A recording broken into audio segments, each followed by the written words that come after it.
Welcome back, ladies and gentlemen. It's good to have you all here. Come in, have a seat.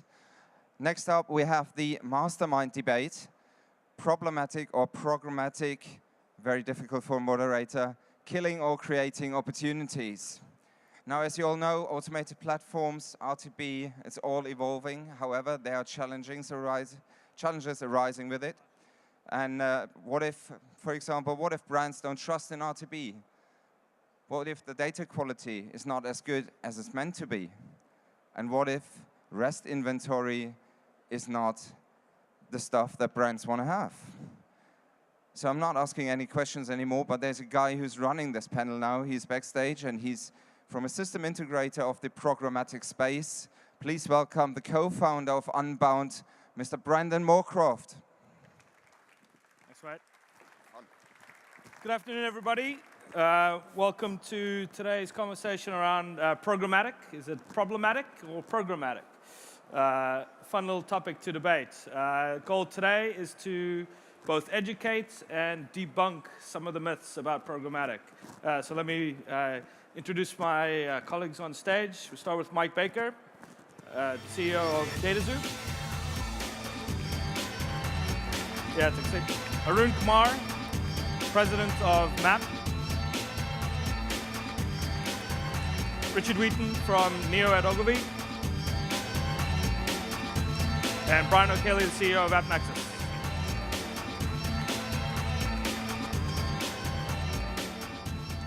Okay, welcome, gentlemen. So as we've been talking about backstage, it feels like programmatic has dominated a lot of the conversation, not only today, but for the last couple of months. It is a far cry from where we were 5 years ago when we were convincing people that programmatic is coming and it's something that should be embraced.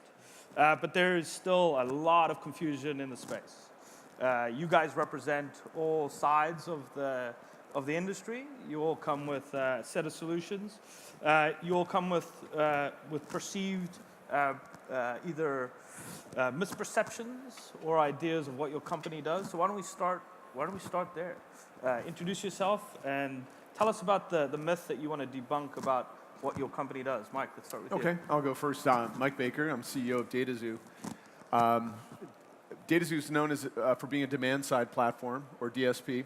And I guess the myth I'd like to debunk is, a DSP is just a bidder on an exchange. DSP, demand-side, technologies like DataXu have really become decision systems and data systems for the brands and the agencies. So our strapline is data insight action. So the idea that you're collecting data and actually synchronizing it even with the customer database of a brand, exposing insights like business intelligence, and then, of course, using all these analytics to go out and bid and buy media.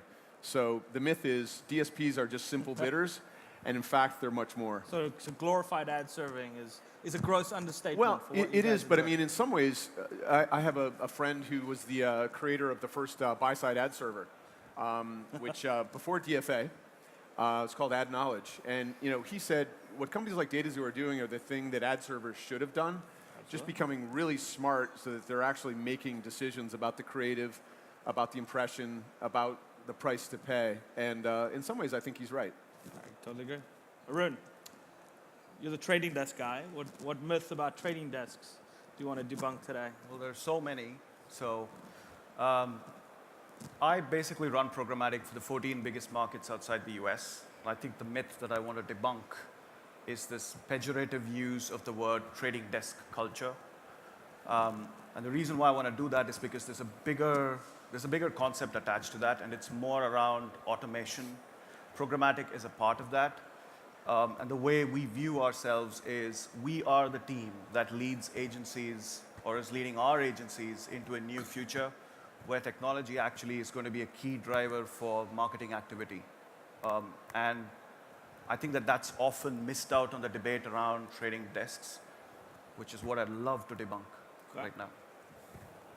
Yeah, Richard? I could spot a theme here. The It's kind token of going, agency guy. it's going well because I'm in a similar space. I have a real problem with that word programmatic, and I realize I'm probably too late now. The word has kind of stuck. But then in the 90s, people used words like walled garden. but people don't call Facebook a walled garden anymore. So I still feel we can, or now never did. So I still feel we can move on from programmatic because I think it says all the wrong things about what these two guys have just said and about what we do as an agency. So I'm the CEO of Neo at Ogilvy. We have 400 very talented planners in Europe alone. And we're all about insight. We're all about adding value. We're all about understanding brands. The word programmatic suggests that we just put a number into a computer and a program runs. And I think using that word to clients, programmatic, says all the wrong things about what we do. 4 years ago, we used to do search pitches where after 2 hours of very, very painstaking, brilliant presentation, quite often we would get the question at the end, so can you do this all through auto bidding? Which was kind of similar space. It's kind of like, do we need you actually? Can we just use a computer? And the answer is you do. And we always outperform when we just go straight against the auto bidding type route. But I think that word does none of us any favors. Okay. So that's something I would like to move on from. Brian? I'll jump on top of that one too. I think for me, this idea of the perfect algorithm or the idea that there's some magic way that we can find the perfect strategy for a client, for a marketer, for a brand is a myth. That we find with hundreds of clients around Europe and the rest of the world that every one of our clients has found really interesting strategies that add value on top of the technology that AppNexus builds. And I think for us, that's really important, is to remember that people matter a lot, not just at the brand level, but actually even to use these technologies. Yeah. That is as powerful as even an iPhone is. Someone has to use it. So far, it can't predict who I want to call. It may get there, but I do think that people matter way more in this process than we give them credit for. Yeah, but isn't that one of the fundamental issues of this industry? That the predominant conversation is, this is about cost savings, this is about labor savings, this is about getting people out of the way, because the technology can do it all.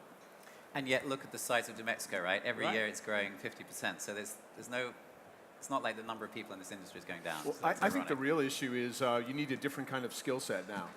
And the legacy ad business has a lot of folks doing, media planning and buying that probably, the counting and tracking and reporting probably is done better by machines. So the idea is it needs to free up people to become strategic again. Right. So this is why, I hear you on programmatic, but these aren't mutually exclusive. So it's like, hey, let's have machines do the grunt work, because that's not fun for people. It's also not economic either. People do things that machines can't, like complex pattern recognition. Yeah. And but the issue I think for the ad business is we don't have enough of the right kind of people. Like, you don't need a stats PhD, but you need to be, quantitative by nature and not be afraid of that. And I think that's what I see the struggle with right now is, and why there is a huge people problem.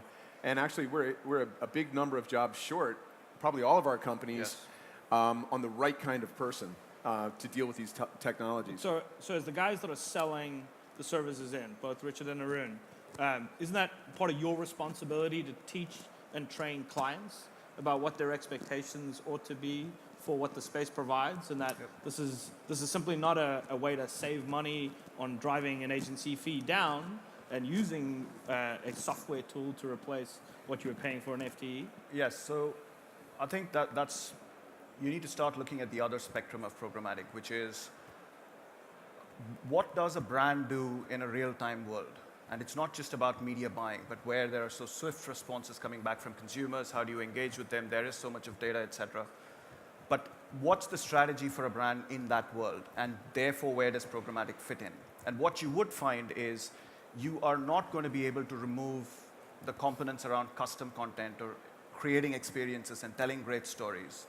And at the same time, you're going to find that there's this big, huge mass called campaigns, which need to be done more efficiently, more effectively. And the problem right now, I think that agencies have faced is they still do the campaign work inefficiently, and they also have to do the custom content, and that's where there's a talent shortage as well. So the way we've looked at the talent problem is by getting people from outside the industry, and they come from enterprise software, they come from technology, and that's what I mean by the way we're changing what the agency culture is. We're bringing in people who've not come from the agency background, and that actually falls upon us within the agencies to lead them forward. Richard, do you agree? Yeah, I guess we're being a bit gloomy, aren't we? But the truth is, that, there is a lot of misinformation out there. You know, we all are guilty of selling amazing solutions that don't yet exist. You know, this idea that, don't worry, we'll cookie your customer and we'll find them. You probably know the stats on how many people you're actually going to find through your average remarketed campaign, but it's not that impressive, right? There's a lot of data lost on the way. So we sell amazing futuristic solutions to our clients, and we're all guilty of it, and we all do it. And again, that's what dmexco is all about this week. Yeah. But we're not there yet. We are still 5 years away from really end-to-end management of the data. I think that's... So my point is, clients have bought into a level of efficiency that isn't there yet, right? Yeah. And you know, the challenge I have, I work for a very big agency, and we use big partners, and we have great tools we use. But we will have, our clients will be assailed by other types of companies, small agencies who are, you know, agile, who will make all sorts of promises that they literally cannot possibly deliver yet. Right. It's a vision, and it's a great vision. But we have big clients who are, I think, very confused by, I hear this from you, and I hear that can't be done, but this little guy here tells me he can do amazing stuff. And you talk about our role in this, it is taking a brand day by day through this whole evolution, and that's a challenge led by some of these myths. So you know what that reminds me of is, you know, Stephen Colbert has his idea of truthiness. And I think we have a major truthiness problem in this industry. You know, what's the truth about what we can do, and what's the truthy? German for truthiness? It just, you know, it sounds American. Like it could be true. You know, it's a shade of truth. There's truth to it. So we can retarget some consumers, but you know, we just call it retargeting. Yeah. You know, it sounds better. And so I think part of the challenge that we all have, I think everyone here probably has the same challenge, is that it's really difficult to separate what's real from what sounds good. And we were even debating backstage about what is a demand-side platform or a DSP. And you said, well, it's become something different than what it was intended to be. We talk about programmatic. I mean, I think all of the words we use are so loaded with so much meaning that we didn't ever anticipate. That part of what I think many of us do is try to reel these words back in and say, no, no, no. You know, programmatic doesn't mean magic. You know, it just means there are computers involved. You know, but it goes beyond us, and all of a sudden there's, you know, 15 different debates today about programmatic, and, you know, no one ever asked me if I thought that was the right word. Do you think it's the right word? It doesn't matter what I think. You know, it doesn't matter what any of us think. We care what you think, Brian. Come on. You do? Yeah. We talked about this. We can put a definition out there. No, but you want to define it? Come on. I'm an engineer, not a marketer. We're having an existential debate now. Yes. Great. Well, Richard doesn't like it, so I don't like it. You know. I still think one of the things that we should reflect on is we created this industry because there was a problem, right? There was a fundamental problem with the way we bought and sold media. We are only 5 years into this industry. We've traded about $4 billion worth of dollars, but we are only 10 to 15% in every geo around the world of concentration of activity just in digital display. So Brian, what's next, man? What breaks us to go from 10 to 15% of the digital industry to the predominant way of trading across all media? Well, first off, I'll question your characterization of 5 years. Because I don't think this new exchange orientation is actually that new. To Mike's point, you could argue that search was the fundamental that started the digital piece. Yeah, exactly. I think that since the dawn of the online world, we could actually track users and track clicks and create real one-to-one accountability. Back in 99 and 2000, one-to-one marketing was the big term. And I think that in some ways we've gone away from one-to-one marketing, and I don't know if that's still the big vision out there, although we hear a lot about it. I mean, it's ironic in some ways that retargeting is this new thing, when really, I mean, this was a big thing back in 97, and, you know, 98 and 99, all of a sudden the dot-com crash. The entire direct mail industry was built and predicated on the fact that you could retarget your customers. So everything that's, you know, new becomes new again. And so I think what's next, you know, a lot of what we're talking about is really just building in some of the fundamental layers that make this stuff actually work. It's building the ecosystem around accountability for how solutions actually deliver value. And then I think we have a fundamental change in how consumers are behaving online. We're seeing a huge shift to mobile devices, to tablets and phones, which is significant. We're seeing use of social platforms like Facebook and Twitter. We're seeing new ad formats that look like the old ad formats, ironically. But the native is the new search. I mean, search was the first native format. You know, ads look like search links. And now we're saying, well, ads in Facebook look like Facebook posts. What's new? Or is it old? I don't know. But I think the main change here is we have to follow consumer behavior. We have to build advertising formats for consumers that they engage with. And then technology often follows. You know, if you look at mobile, we're so far behind. I spoke to someone today who said, mobile advertising is tiny. And I said, why do you think that? You know, and she said, well, here in Germany, I rarely see ads. And when I do, they're not very good. So is it a small market? Or is it just that technology and agencies and marketers are behind where consumers actually are? Yeah. So expand on the technology should follow. Your business has gone through a couple of inflection points. You just announced a big deal this week. You were solving one problem. You saw another one jump up. Talk about how you went through the theses on what you should invest in next. Well, there's a joke in the industry that this is the year of mobile, and so was last year, and the year before that, and the year before that. And so will next year. What we realized about a year ago was that consumers had actually made that decision, that the rise of smartphones and tablets, of Android and the iPhone, had actually shifted so much of consumer interest towards mobile that it had to be the year. That we had to figure out how the advertising technology ecosystem could actually connect with the consumer interest there. And we saw Facebook go from no mobile to 41% of the revenue from mobile in 2 years. It's amazing. Well, it's like the phenomenon in this industry is mobile's 100% of one thing and then just 10% of everything. Yeah. You know, so that's how we learn new channels is we isolate them out, even programmatic, and then they just recede and become just a part of the fabric of how we work, which is where mobile's at right now. I mean, does it even make sense to talk about mobile advertising? Yeah. Well, you were very early into the mobile space, you know, DataXu. I mean, I'm curious what your experience has been over the past 3 years. So talk about your cross-platform. Sure. I mean, I have a background in mobile. Yeah. I'm chairman of the board of a mobile exchange called NextAge. You know, I think there's a time at which you have to stand up a new channel, and there's things about rendering content in a way that's compelling, you know, to a small device. Ironically, I think we're not done there yet in terms of the rich, like, you know, mobile's an engagement opportunity that's not very engaging. We know it from our personal use of our devices, but not really from advertising that well yet. So, but I think that defines the part of a medium where it's still being almost explored and mastered creatively. The ad tech has actually been there earlier, you know, in some ways, with some of the targeting and the ability, the plumbing and the pipes. But you know, my view as a marketer, and also for DataXu, is we call it single streaming.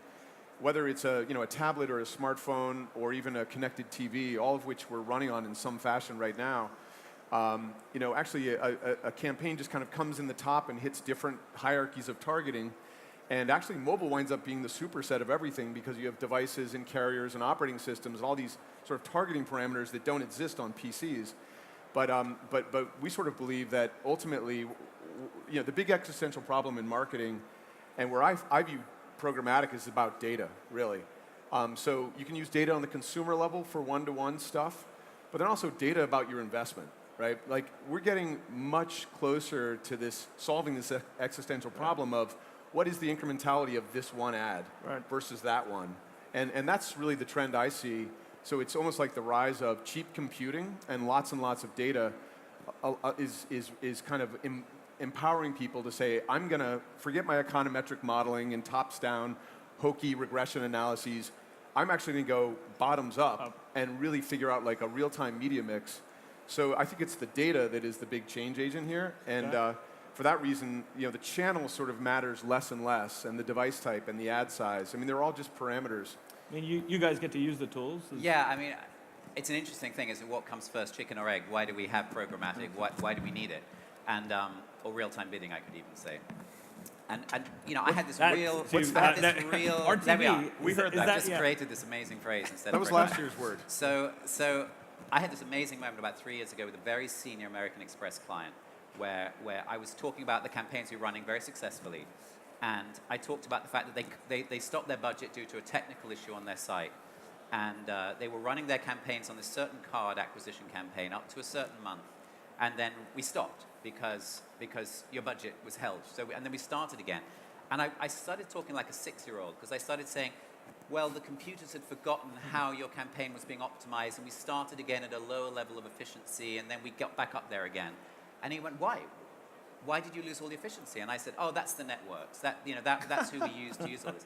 And then I thought, really? So an agency has been reduced to buying amongst a range of networks in order to deliver their...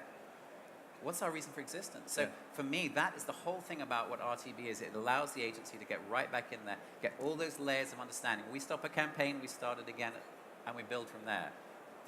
For an agency, that insight has to be part of what we offer. Otherwise, we're just a buying point, which is not okay.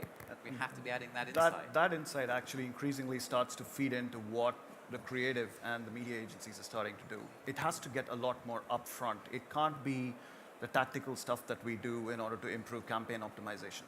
This is actually what the front end should be. And it's changing the way consumer insights are looked at, the way research is looked at, the idea of doing panels, the idea of doing surveys and studies versus actually looking at the universe of data that you've got across various markets. And the speed with which you can actually change and make changes to your marketing plans, that needs to go from the back to the front. And it needs to be right. So that makes sense, but how do you get paid for that, right? Because that's what I hear from our agency customers is procurement and clients won't actually pay us for insights and analytics, and it's just a pure cost. Well, how do we make money on that? So here's the deal, right? Which is, if we're only going to get paid if we're effective. The way I look at it is, there's a certain value that I give a client, and the client defines what that value is that he wants. Now, increasingly what's happened is that in the past we used to go and tell clients, well, here's a research study that you need to do, and you need to pay X amount for it. And some clients still do it, and they still do it on certain categories, they still don't do it on others. But if you don't invest in this right now, right here, we will not be in a position to capture the value that's coming out. So the way I look at it from a business problem is, this is not an either-or option. This is not an option of, this is actually an existential problem. Because if I don't start doing this now, like he was talking about, you just stop being relevant.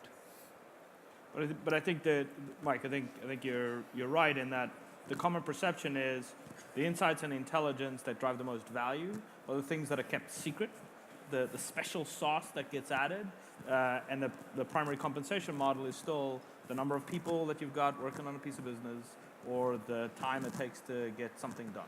Yeah, exactly. So the typical response is it's going to take us a little bit longer to get it done, or it's going to take a lot of people to get it done. And as soon as that becomes the trading mechanism, all of the good that you guys are discussing doesn't come to the fore. So what changes that? Well, what are each of your responsibilities to this ecosystem that has fundamentally changed and evolved the way we ought to be talking about consumer insights and making decisions on them? I'll go first, which we have an algorithm marketplace. So the idea, if you're an agency, as you work, and you've done a lot of work with your client and you understand some of the propensities of the customers, pull that into a biddable environment so that your model is actually running the valuation.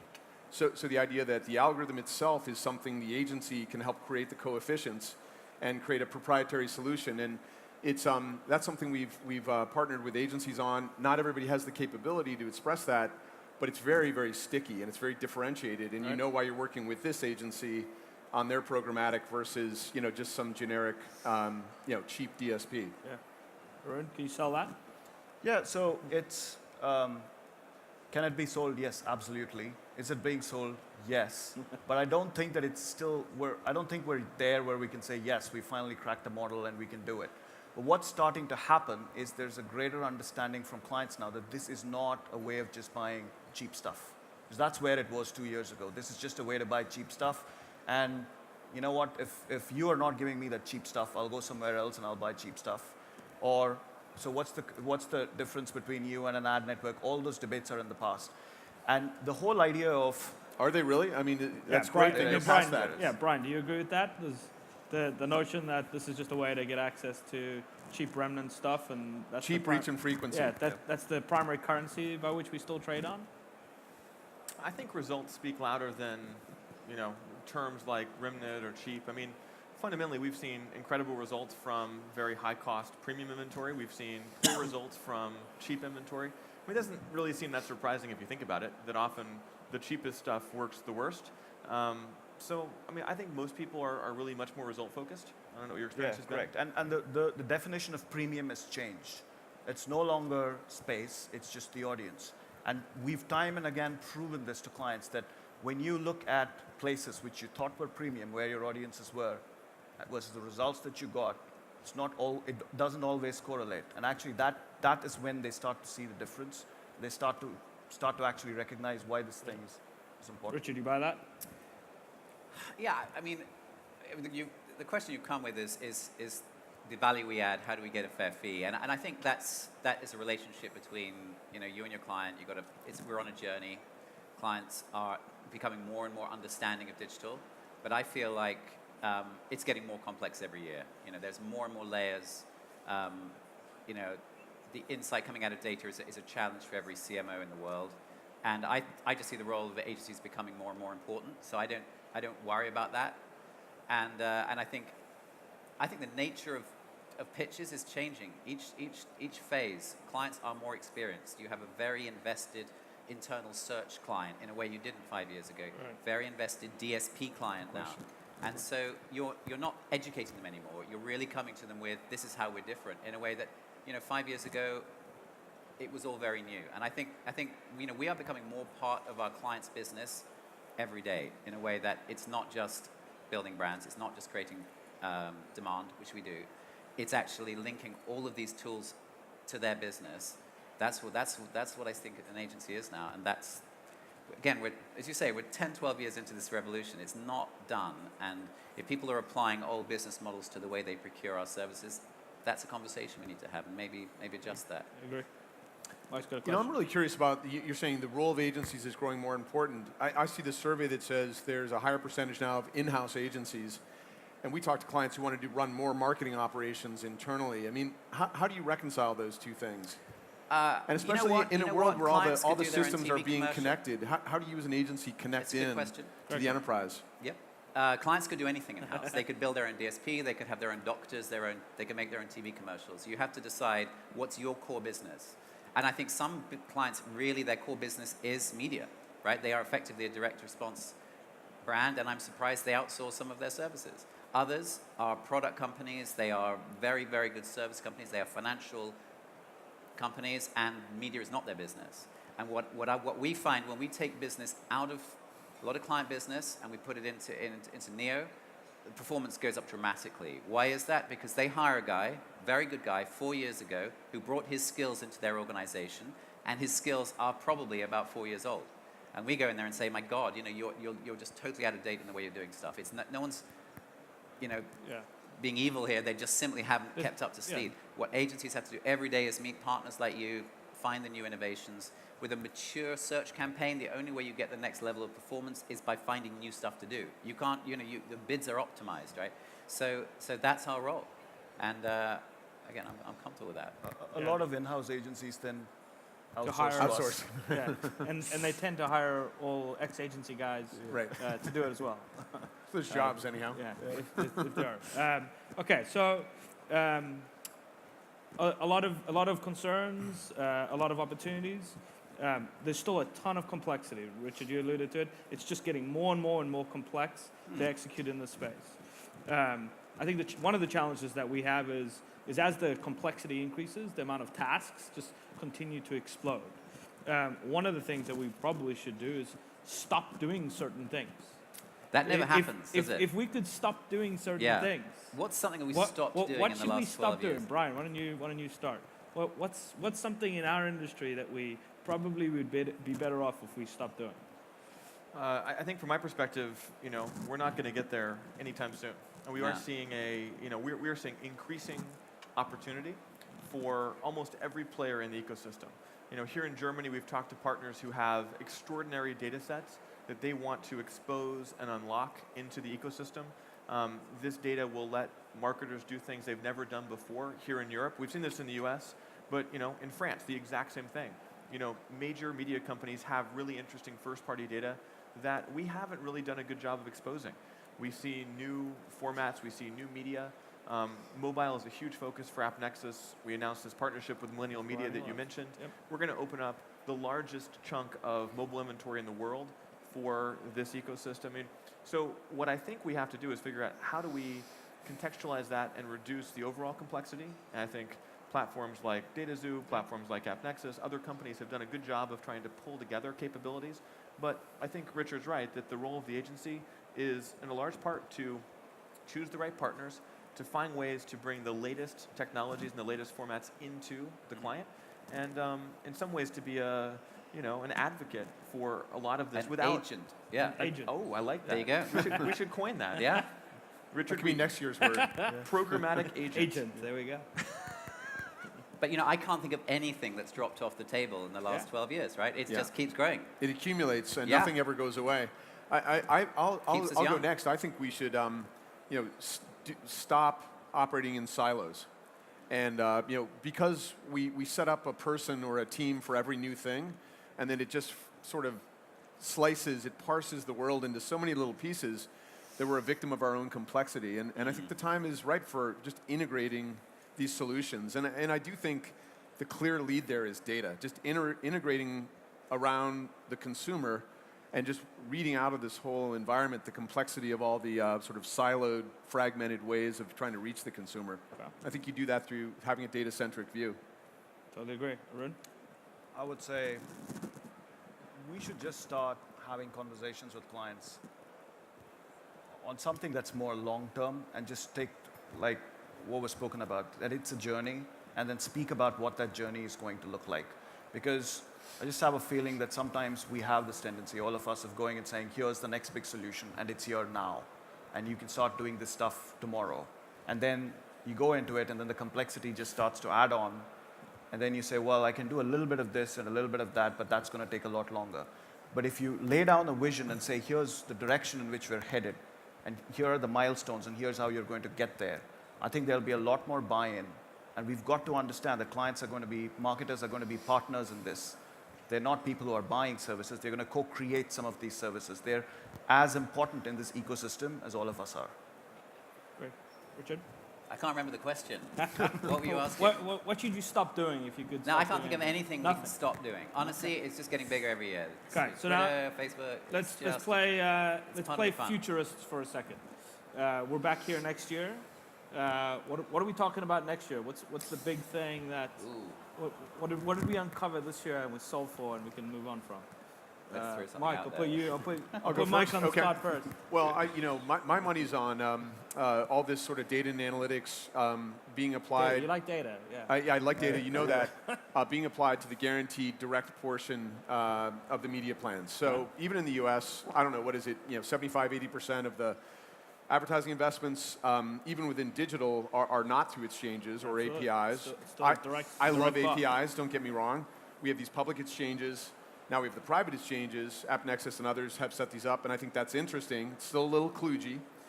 But then there's the other, 75% of the investments, and so we see a big trend now that the brand and the agency are sort of stewards of the data around the customer, and even trying to port the customer database into the digital space, the cookie space, of applying that data and those segments to actually change how you advertise on guaranteed media. Guaranteed media, you've already bought it, you've agreed on the price, but you have optionality to make good decisions still with regard to which creative message shows to which consumer. That's something that doesn't happen right now, but it's a logical outcome for getting smart with the data. Brian, aren't you building some of those tools right now? Oh, we're always building things. I think that there's a really interesting human aspect to this. Let me ask the question. Anyone here in the audience human? Lots of responses. yes. Anyone awake? I think that we believe that there's a really important human and relationship component to this industry. And for us, that's something that we've been investing in heavily. And we were talking backstage, there's a common misconception that AppNexus doesn't work well with other companies in the space. And we actually do use all the industry standards, including things like Deal ID. So we integrate well with all of the existing technologies out there. And we're investing on top of that. So we're building things that allow companies to do business, leveraging their first-party data, their second-party data, third-party data, unique content, new formats. So I think a lot of this is the next phase of the exchange or RTB environment that's not quite so focused on magic pipes and much more focused on the relationships that really do power that 75 or 80% of media today. Okay. Thanks, mate. Richard? So next year we'll have Neo agreeing that in the UK, Map Nexus is fully equipped with what we call a private marketplace. Today. Today. That's a We today can problem. agree, yeah. That's a today problem, man. We'll Come talk on. about that offline. But yes, today, right now, we support. No, we're talking about where we'll be in a year, right? In a year, it'll be better. Cool. Bigger, better, with more money. Where will be? It's great. I go out there and say the year of the mobile, maybe. Yeah, but you could say that every We're going to year. be in a year. I think the one thing we haven't, I'm not hearing that much about this week is actually video. I think video is amazing. And there are all these native and all these other things we're talking about. But I actually really think that it's still, for me, the thing was we're still trying to get there to clients to understand the possibilities of online video. I think it's too packaged up with, it's kind of like TV. We're going to buy it like TV. We're hitting that audience on that channel, so we'll buy it online too. And I think that's really missing the point. I think we can really re-educate clients on what we can do with a 30, 60, 120-second ad online, well-targeted to that customer who's about to repurchase or switch. And I think actually we'll be talking more about video this time next year. Okay. Arun? Well, I think next year, probably you'll be asking a question about looking at the growth of what's dubbed as programmatic. How soon are all the other media going to be how soon are we going to start buying other media like that? Good point, yeah. And I guess it'll be the same cycle like what happened 3 or 4 years ago when everyone started saying, how much is RTB going to account for? Then it'll be how much is RTB going to account for on all the other platforms? And we'll debate that for another 2-3 years. I think it'll be further away than a year, but I think it's a damn good point, yeah. Okay. Closing thought each. What do you want the audience to leave today thinking about programmatic? Other than don't think about programmatic. Mike, why don't you? Yeah, I'd say you should not be scared of this. You should embrace it. There's a lot of good opportunities. We really need people who get it. There's not that many, and I think one thing we've all agreed on here is this is still a very people-centric business. So, if you've not been in the space, you should learn it. It's not that hard, and there's great opportunities, and we need you. If you understand consumer marketing, or if you understand technology, those two things. Get involved. It's the future. Arun? Yeah, I would say that yes, there's been a lot of disruption, and there will be a lot more disruption in the ad business, but it's not as bad as it's made out to be. It's actually going to make us much better, and I think for ad agencies, actually, this is a really great opportunity to sit at the center of discussions with clients, and it's exciting. So if I know there's been a lot of talk about how agencies are going out of fashion, et cetera, et cetera. Agencies will change. The epitaph of the agency has been written so many times, and every time it just changes and comes back. And so Couldn't agree more. we will always embrace it. I want you to remember that I have a programmatic microwave, but it still doesn't make a meal. Okay? So I think it's let's not call it programmatic. Let's call it real-time bidding. Okay. That's Brian, one thing you remember. Brian, you get the closing thought. I think this is one of the most exciting times in advertising I've seen in a long time. We've got all of these incredible new opportunities. There's new technologies, there's innovation, there's investment, there's acquisitions. And I think we're at the heart of the most exciting time we're likely to see in the advertising space. So really pleased to be here. Good. And can't wait for next year. Couldn't agree more. Happy. Ladies and gentlemen, round of applause for the panelists today. Gentlemen, thank you. Appreciate it. Good job, sir. Fun, man.